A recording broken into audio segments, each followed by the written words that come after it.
I'm sorry, but I have no sympathy for anyone who chooses a life in the public eye expecting a kumbaya experience. Politics is a battlefield riddled with the bodies of weak men. It's a ruthless undertaking that requires the development of an extremely tough skin.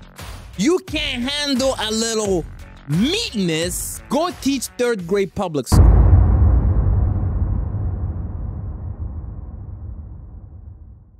Being the most dangerous commentary show on Beyonce's internet comes with its own set of challenges. YouTube time and time again refuses to promote our videos because we have very controversial takes on extremely sensitive subjects.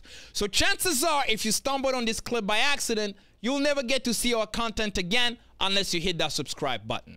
It only takes 1 second. But either way, we're glad you're here. And now, back to the clip. The subject of ableism has been at the forefront of the American political conversation as of late, following a change in the Senate dress code by Majority Leader Chuck Schumer, seen here watching you getting back with that same girlfriend you called the cops on twice this week, in order to accommodate Senator John Fetterman of Pennsylvania.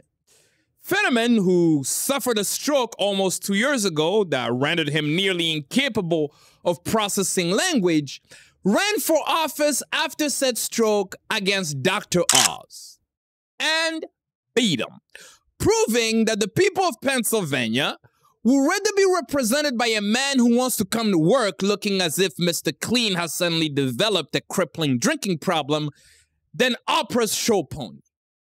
Just see the eye-opening receipts.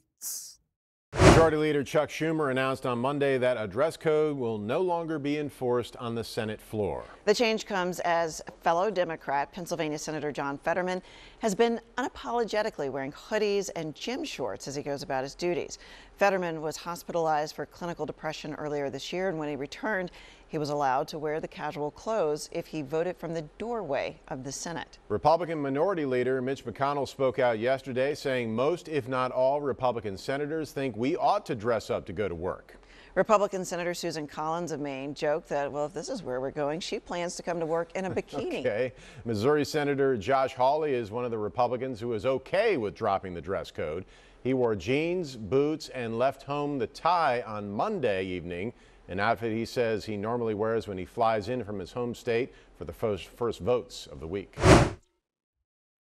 Look, I can sympathize with anyone who has been through what that man has been through. A stroke is a terrible thing, and it often has lifelong ramifications for survivors, some being clinical depression. That being said, however, this is the floor of the United States Senate. Decisions impacting not only millions of people across the United States, but billions more around the world are made on that floor. If you're going to send billions of dollars of taxpayers' funds in order to fund some proxy war in Europe, while your constituents are starving, you're going to do it with attire.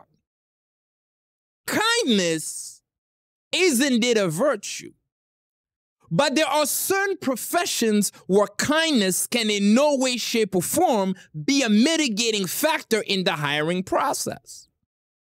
U.S. Senator is one of those professions. If your job is to debate legislation in order to advance the interests of your constituents, an ability to use and decipher language is a key prerequisite for the job. I don't care how nice of a person I am.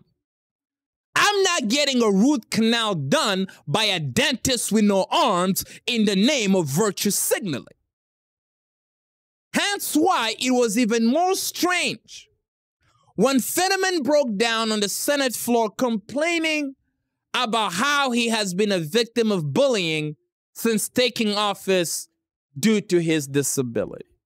Oh, just see the heartstring pulling receipts. because I live in a political environment, I was ridiculed and made fun of because I wasn't able to process things sometimes or say things. So I'm so sorry that I'm sure many of you had to go through this kind of thing. I was lucky that I was lucky enough to go through my life, the vast majority of that, without this kind of disability that I have. But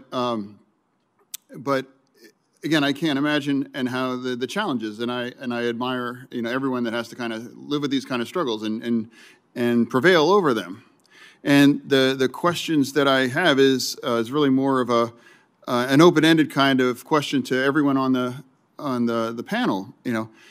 How can we become more empathetic, more responsive, and more effective senators to provide the kind of support and services that anyone in these communities deserve to be a citizen here in our nation? I'm sorry, but I have no sympathy for anyone who chooses a life in the public eye expecting a kumbaya experience. Politics is a battlefield riddled with the bodies of weak men. It's a ruthless undertaking that requires the development of an extremely tough skin. You can't handle a little meanness, go teach third-grade public school. And you can't tell us that you love your constituents so much, hence why you must remain on the job. Because if that was the case, you will cede your seat to someone with the ability to actually dress themselves in the morning like they give a shit about the job they're getting ready to go do. Now, instead, just like any other power-hungry gremlin in Washington, you're there to advance no one's interests but John Fetterman's. And that is absolutely preposterous.